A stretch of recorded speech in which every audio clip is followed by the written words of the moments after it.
হয় বিটিআৰৰ চৰকাৰী খণ্ড বিদ্যালয়ৰ কিমান উন্নত আজি আমি দেখুৱাম এনে এখন বিটিআৰৰ চৰকাৰী খণ্ডৰ বিদ্যালয় যি বিদ্যালয়ত পাঠদানতে আদি কৰি বিভিন্ন সময়ত ছাত্ৰ ছাত্ৰীক শিক্ষাদানত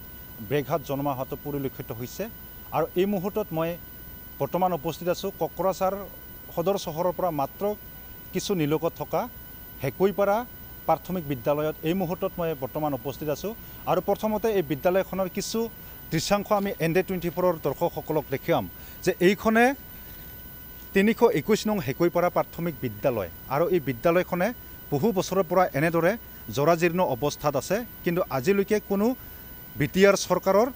দৃষ্টিগোচৰ নহল যাৰ ফলত এনেদৰে পাঠদান দিবলগীয়া হৈছে বহুতো ছাত্ৰ ছাত্ৰীক ইয়াত বিদ্যালয়ৰ কৰ্তৃপক্ষ আছে মই তেখেতসকলৰ পৰা প্ৰথমে জানিব চেষ্টা কৰিম যে কিমান বছৰৰ পৰা আসলতে এনেদৰে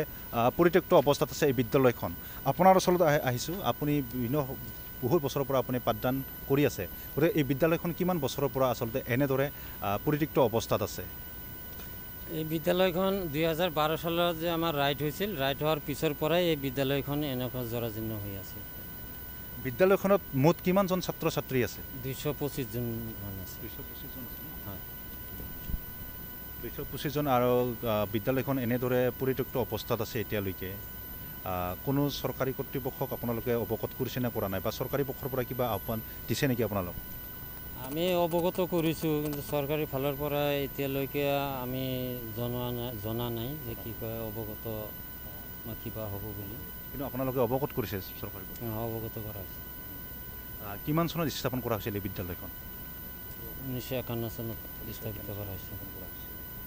আৰু চৰকাৰীকৰণ কেতিয়া হৈছিলে চৰকাৰীকৰণ 1975 চনত হৈছিল ইয়াত সৰ্বমুঠ ছাত্ৰ ছাত্ৰীৰ সংখ্যা কিমান আছে 225 জন যেহেতু এনেদৰে জৰাজীৰ্ণ অৱস্থাত আছে একেবাৰে মুকলি আকাশৰ তলত আপোনালোকে শিক্ষাদান কৰাৰ নিচিনা এটা পৰিৱেশ হৈছে গতিকে এতিয়া বাৰিষাৰ দিন আহিব বাৰিষাৰ দিনত ছাত্ৰ ছাত্ৰীসকলক এইখন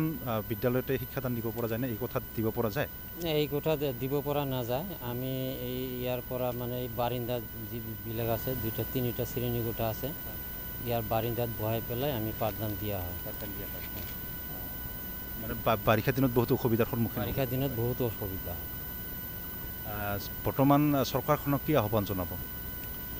আমি আহ্বান জনাম আমাৰ বিটিআৰ চৰকাৰখনক আমি আহ্বান জনাম যে আমাৰ ক শ্ৰেণী আৰু প্ৰথম শ্ৰেণী দুটা শ্ৰেণী কোঠা লাগে শ্ৰেণী কোঠা দিলে আমি কি কয় উপকৃত হ'ম বুলি আমি আশা কৰোঁ হয় এনেদৰে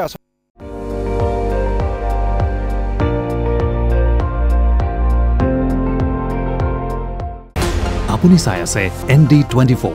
সৰ্বশ্ৰেষ্ঠ নহয় সৰ্বোত্তমৰ দৌৰা